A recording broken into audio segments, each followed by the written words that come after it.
நல்லா தான் போயிட்டுருக்கு. எனக்கு அதில் பிடிச்சது யாருன்னா அர்ச்சனாவை பிடிக்கும். அவங்க கரெக்டாக பேசுவாங்க, பாயிண்ட்டாக பேசுவாங்க. ஒரு சில இடத்துல தான் அவங்க வார்த்தையை விட்டுற மாதிரி இருக்குது. ஆனால் அவங்க ஜென்யூனாக விளையாடுற மாதிரி, அவங்களா தான் விளையாடுற மாதிரி இருக்குது. விசித்ரா மேம் அவங்கள பற்றி என்ன சொல்லணுன்னா, வாரம் வாரம் ஒவ்வொரு வாரமும் ஒவ்வொரு மாதிரி இருக்கிற மாதிரி ஃபீல் ஆகுது. ஸோ அவங்க ஃபஸ்ட்டு வாரம் ஒரு மைண்ட் செட்டில் இருக்காங்க, நெக்ஸ்ட்டு ஒரு வீக் ஒரு மைண்ட் செட்டில் இருக்காங்க. ஃப்ரைடேனா ஒரு மைண்ட் செட்டு, அடுத்த வீக்கெண்டில் கமல் சார் பார்க்கும்போது ஒரு மைண்ட் செட்டில் இருக்காங்க. ஸோ அந்த மாதிரி. ஆமாம். ஸோ அவங்களுக்கு வந்து எப்படின்னா ஃபஸ்ட்டு ரொம்ப அந்யூன்யமாக இருக்கிற மாதிரி ரொம்ப ஃப்ரெண்ட்லியாக இருந்தாங்க. ஸோ ஏதோ அவங்கள பற்றி ஏதோ நெகட்டிவ் யாராவது சொல்லிட்டாங்கன்னு சொல்லிட்டு அவங்களோடய போயிட்டு அவங்களோட டிஸ்கஸ் பண்ணவே இல்லை. அவங்க தனியாகவே அவங்க ஒரு மென்டாலிட்டி இருக்காங்க. இல்லை அது அவங்க அவனா ஒரு விஷயம் சொல்லிகிட்டே இருப்பாங்க. ஸ்ட்ராட்டஜின்னு சொல்லிட்டு இந்த ஸ்ட்ராட்டஜியை அவங்க அது எப்படி பார்க்குறாங்கன்னு அவங்களுக்கு தெரியல. ஸோ அதனால் ஸ்ட்ராட்டஜியை கூட லாஸ்ட்டில் வீக்கெண்டில் சொல்லிடுவாங்க, நான் ஸ்ட்ராட்டஜியாக தான் பண்ணேன் அப்படின்னு சொல்லிடுறாங்கன்னா யாரும் கண்டுக்கல. அது மாதிரி சிம்பிளாக எல்லாமே பண்ணிவிட்டு வார்த்தைலாம் நிறைய யூஸ் பண்ணுறாங்க நிக்சனு. மற்ற எல்லாருமே ஒரு சிலர் ஈஸியாக சாரி அப்படின்ற ஒரு வார்த்தை யூஸ் பண்ணிட்டு போகிறாங்க. அது அக்செப்ட் பண்ண முடியாது ஒரு சில விஷயம்லாம். அது கேட்பார், கமல் சார் கேட்பார். பூர்ணிமா கரெக்டாக விளையாடினாலும் மாயா வந்து அவங்கள ரொம்ப இன்டரப்ட் பண்ணுறாங்க, ரொம்ப டிஸ்டர்ப் பண்ணுற மாதிரி தான் இருக்குது. அவங்க பூர்ணிமா அவங்க கரெக்டாக தான் விளையாடிட்டு இருக்காங்க பிக் பாஸில். மாயா தான் அவங்கள ரொம்ப டிஸ்டர்ப் பண்ணுறாங்க. அவ்வளோதான். விக்ரம் பற்றி என்ன சொல்லணும்னா, அவர் ஸ்டார்டிங்கில் எப்படி இருக்காரோ இப்பயும் அப்படியே தான் இருக்கிற மாதிரி ஃபீல் ஆகுது. இல்லை அவரே சொல்லிட்டு இருக்காரு, மக்கள் தீர்மானிக்கிறது தான், நம்ம தான் தீர்மானிக்கிறது தான். அவர் பாசிட்டிவாக நினைக்கிறாரு, ஓகே, அதில் தப்பு இல்லை, அவ்வளோதான். யார்? கூல் சீரியஸனாவா?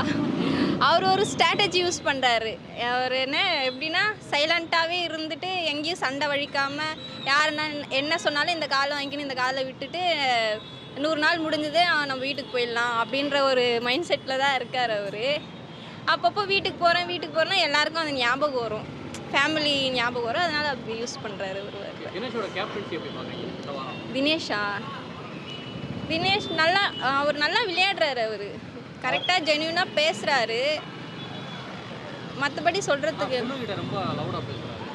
கேர்ள்ஸுங்கிட்டயா இல்லை, அப்படி பேசினாதான் அவங்க சைலண்ட் ஆகுறாங்கன்றதுக்காகவும் அப்படி பேசலாம். மற்றபடி அவங்க தப்பான வார்த்தைலாம் எதுவும் யூஸ் பண்ண மாட்டேங்கிறாங்க. கேர்ள்ஸ் கிட்ட பேசும்போது ரெஸ்பெக்ட் தராங்க. கேர்ள்ஸ்னால் அவங்களுக்கு ஒரு ரெஸ்பெக்ட் தராங்க, அவ்வளோதான். ரவீனா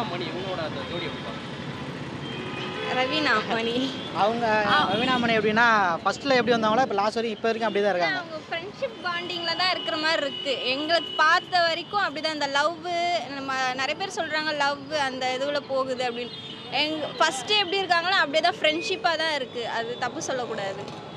ஃப்ரெண்ட்ஷிப் பாண்டிங் தான் அது, லவ்வெல்லாம் கிடையாது தான் எனக்கு தோணுது. நெக்ஸ்டன் ஆவாங்க.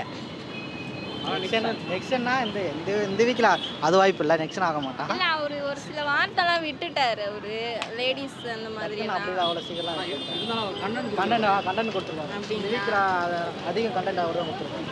அதனால் மாயா எவிக்ஷன் வந்தால் மாயா ஆவாங்க, இல்லாட்டி நெக்ஸ்டன் அப்படி தான் என் மைண்டில் இருக்குது. ஓகே, கமல் சார் வந்து கரெக்டாக நம்ம என்ன நினைக்கிறோமோ அதை கேட்குறாரா இல்லை கடுப்பாக இருக்குமா ஏதாவது? இல்லை, அவர் கரெக்டாக கேட்குறாரு. வார்த்தைகள் கரெக்டாக இருக்குது. அந்த அந்த அந்த ஃபேமிலியில் எப்படி இருக்கணும், எப்படி என்ன சொல்லணுங்கிறத கரெக்டாக தெரிஞ்சால் ஒரு கண்டென்ட்னா கண்டென்ட் மட்டும் தான் இருக்கணும். மற்றபடி லேடிஸ் விஷயங்களை கரெக்டாக அவங்க எடுத்துகிட்டு போய் கொடுக்குறாரு. ஸோ மற்றபடி லாஸ்ட்டாக அந்த இவர் கொடுத்துருவாங்க.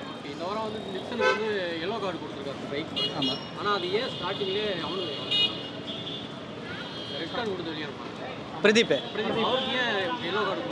இல்லை, அவங்களுக்கு என்ன பிரதீப்புக்கு ஒரு வாய்ப்பு கொடுத்துருக்கலாம். அவங்கள பேசவே விடல பிரதீப். அவங்கள மேபி அவங்களுக்கு எல்லோ கார்டுன்னா கொடுத்துருக்கலாம். ரெட் கார்டு கொடுத்தது பெரிய ஒரு இதுவாக தான் நான் நினைக்கிறேன். ஆமாம் ஆமாம். ஆனால் எப்படின்னா சோசியல் மீடியாவில் வந்து அவர் பேசியிருந்தாருன்னா நல்ல ஒரு ரெஸ்பான்ஸ் கிடச்சிருக்குன்ற ஒரு இது இருந்தால். நெக்ஸ்ட் வீக் கமல் சார் என்ன சொன்னார்னா, அவர் பேசியிருந்தார், அவரே அவர் கெரியருக்கு டவுன் பண்ணியிருப்பாருன்னு சொல்கிற மாதிரி ஒரு வார்த்தையில் சொன்னார். ஸோ அது யோசிக்க வேண்டிய விஷயமா இருந்துச்சு. ஸோ அவர் என்ன நியாயப்படுத்த பார்ப்பார், அதனால ஒரு சில வார்த்தைகள் வரும் அப்படின்றதுனால அவர் டவுட் பண்ணார்.